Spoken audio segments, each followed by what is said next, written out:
Guess what time it is? Mama's story time. Yay! Well, hello, my darlings. Welcome to story time. It's lovely to see you today. Today we're going to read a neat story and it's called Cinderella. Let's get started.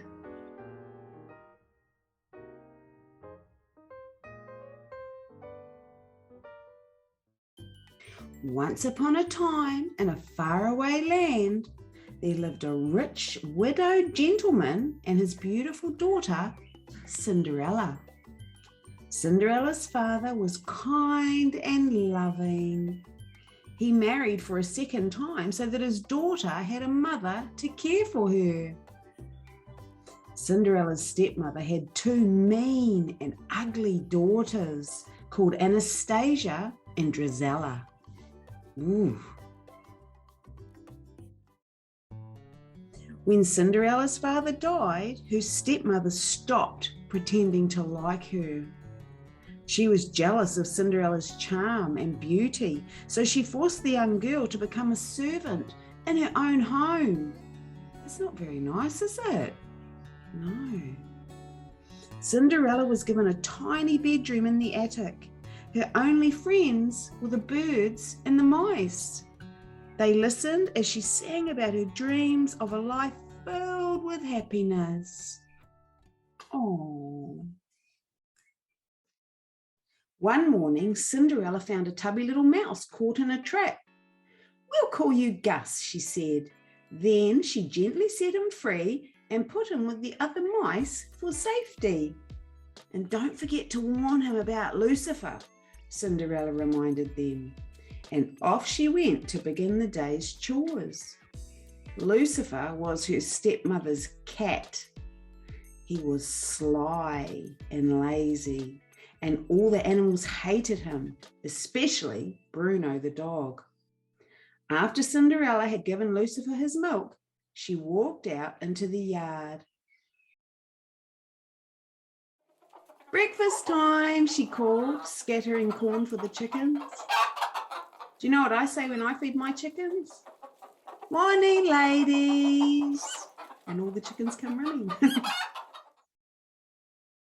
The mice came running for some breakfast too, but Lucifer was blocking the way to the corn. One of the mice, Jack, crept bravely up to Lucifer and kicked him. There was a loud splash. This made Lucifer very angry. When he saw Gus busily gathering up some of the corn, he pounced on him. Oh dear. Luckily, Gus managed to escape to the kitchen. He scampered up onto a tabletop where he rested against a teacup. Suddenly, the cup flipped over, trapping Gus underneath. Just then, a voice shrieked from upstairs, "Cinderella!" "I'm coming," Cinderella sighed. She picked up the breakfast trays and made her way upstairs. Under the teacup, Gus was safe at last. Not far away in the royal palace, the king and the Grand Duke were talking about the prince. "It's time he married," grumbled the king. Suddenly, he had an idea. "We'll have a ball tonight," he cried, "and invite every young maiden in the kingdom. The prince will surely fall in love with one of them." So invitations were sent out that very day. When the royal messenger delivered the invitation to Cinderella's house, Cinderella went to find her stepmother. She was upstairs in the music room listening to Anastasia and Drizella singing. "There's going to be a ball at the palace," exclaimed Cinderella's stepmother as she read the invitation. "Every young maiden is to attend." "Why, that means I can go too," said Cinderella hopefully. Anastasia and Drizella shrieked with laughter at the idea, but Cinderella was determined. "Well, why not?" she asked. Her stepmother thought for a moment. and then a sly look crossed her face. I see no reason why you can't go if you get all your work done. I'm sure I can, cried Cinderella, rushing upstairs to find something to wear. Do you think she'll get her chores done in time? Don't know. Cinderella opened her wardrobe and took out one of her mother's old gowns. It's a little old-fashioned, but I'll fix that, she said. Cinderella! Shrieked her stepmother. I'm coming, Cinderella sighed. The mice knew that poor Cinderella would never have time to finish her dress, so they decided to work on it themselves. They sang merrily as they cut and sewed the material. At last, the pretty dress was finished. It was trimmed with an old sash and beads that Anastasia and Drizella had thrown away. They're lovely little friends, aren't they? Later that evening, Cinderella sadly returned to her attic room. She had been so busy that she hadn't had time to get ready. Out the window, she watched a carriage arrive to take her stepmother and stepsisters to the ball. As Cinderella turned away, she suddenly saw the dress. Surprise! Her friends cried. Oh, it's wonderful, Cinderella exclaimed, hardly able to believe her eyes. In no time at all, she had slipped the dress on and was rushing downstairs to the carriage. But when Anastasia and Drizella saw their stepsister looking so beautiful, they were filled with jealousy. Why, you little thief, Drizella screamed, spotting her old beads around Cinderella's neck. Then Anastasia looked at the sash. That's mine, she cried, grabbing the sash and ripping Cinderella's dress. Oh, poor Cinderella. Hey, stop, cried Cinderella. But it was too late. Her dress was ruined. She ran into the garden and flung herself down by a bench. She sobbed as if her heart would break. Cinderella was so upset that at first she didn't see a magical swirl of light gather around her. When she looked up, an old lady was sitting on the bench. Wonder who that could be. Don't know. I'm your fairy godmother, the lady said kindly. Dry your tears. You can't go to the ball looking like that. Fetch me a pumpkin and hurry. Even miracles take time. Wonder what's going to happen. Minutes later, the fairy godmother waved her magic wand over the pumpkin. Bibbidi bobbidi boo, she sang. The pumpkin changed into a sparkling carriage. Oh, wow. Now, said the fairy godmother, with an elegant carriage like that, you simply have to have mice. With that, she waved her wand over Gus, Jack, and their friends and changed them into proud white horses. Another wave of the wand, and Cinderella's horse was changed into a coachman, and Bruno the dog was changed into a footman. Then, with a final wave of the wand, Cinderella was dressed in a magnificent ball gown and delicate glass slippers.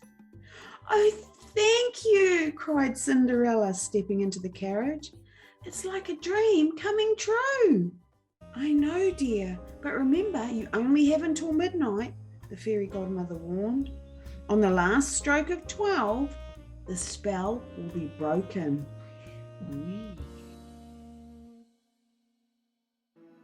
At the palace, Cinderella entered the glittering ballroom excitedly. Glancing up, the prince saw her and thought she was the most beautiful girl he had ever seen. He took Cinderella's hand and led her to the dance floor. The prince knew that he had finally fallen in love.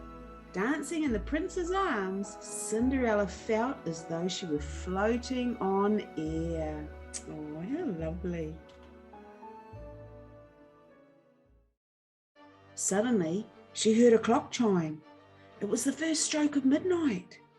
I must go, Cinderella gasped as she fled through the ballroom and down the palace steps. Wait, you can't go now, cried the prince. But Cinderella didn't stop, even when she lost one of her glass slippers on the steps. She leaped into the carriage, which raced away. Do you think she'll get there before midnight? Don't know. As the last stroke of midnight was heard, the carriage turned back into a pumpkin and Cinderella found herself dressed in rags once more. But she was still wearing a single glass slipper.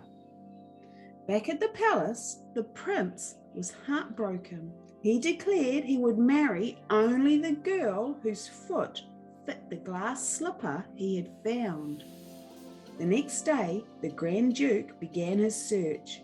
Every maiden in the land would have to try on the glass slipper until he found the prince's true love.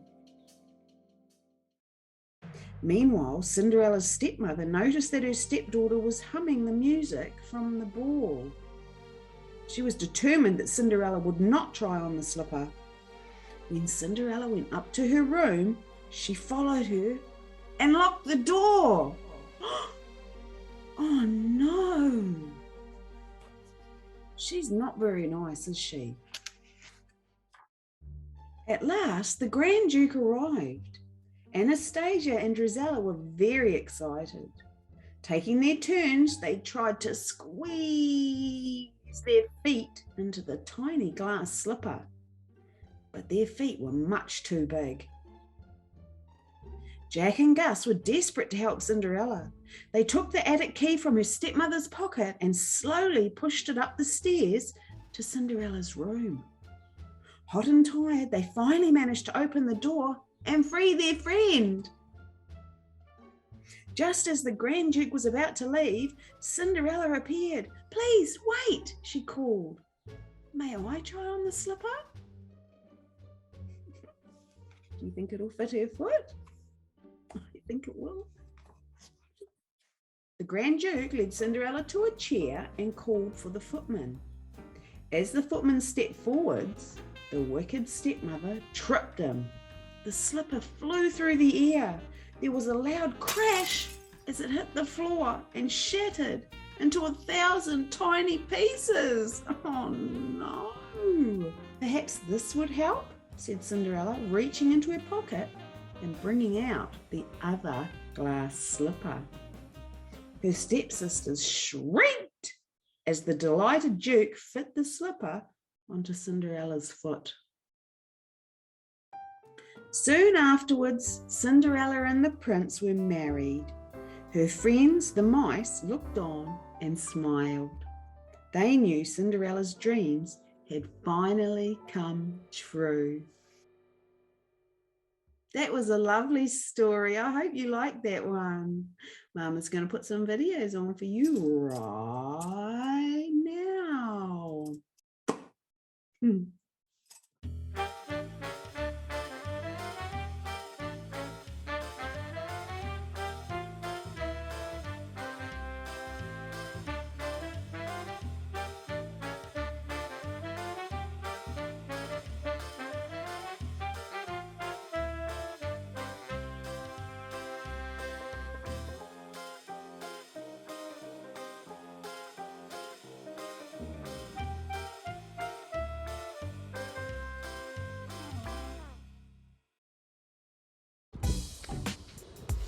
Winnie, g'day. Come on, we're going in the car, not this one. We're going in Mummy's car. So wipe your own hands first. Open it. Open her up. Me do it. And I want to do it. All right, what now? I want to do it. Okay, what do you do now? Go. No, and not ready. Oh, you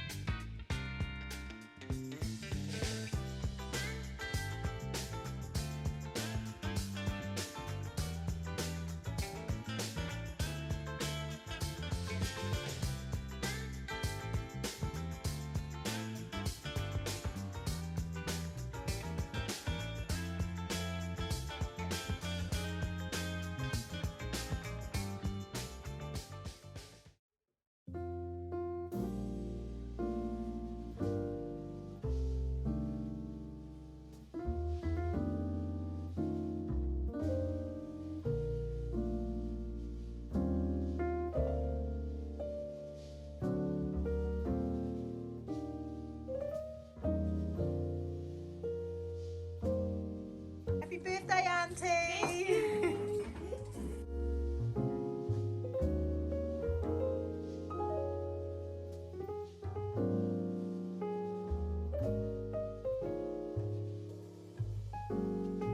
Happy birthday to you.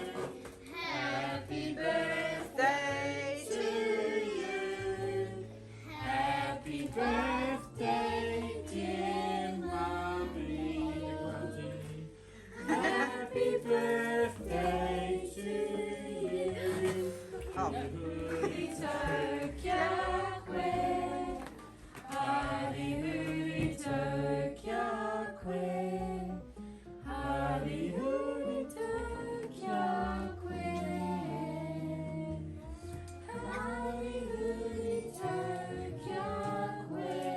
Hip hip. Hooray! Hip hip. Hooray! Hip hip.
How did you know how to talk, cow?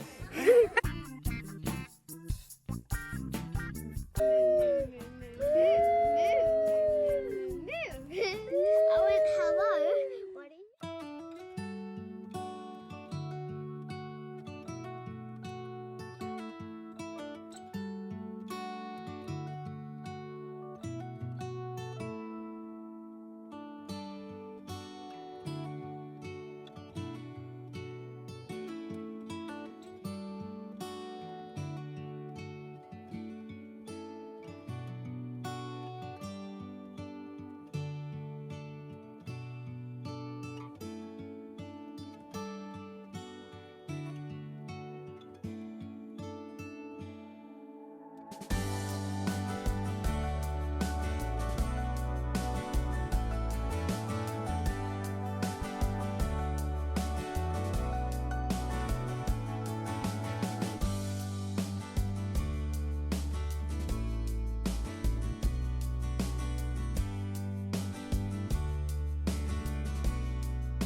Yay!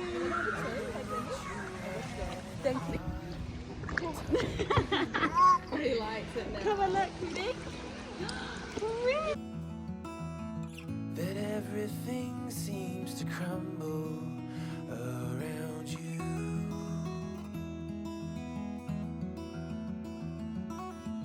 I know that you feel all.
Well, my darlings, I hope you like those videos, and until I see you next time, remember, be good for mum and dad, and what? Kind to each other. I love you, my darlings. Bye.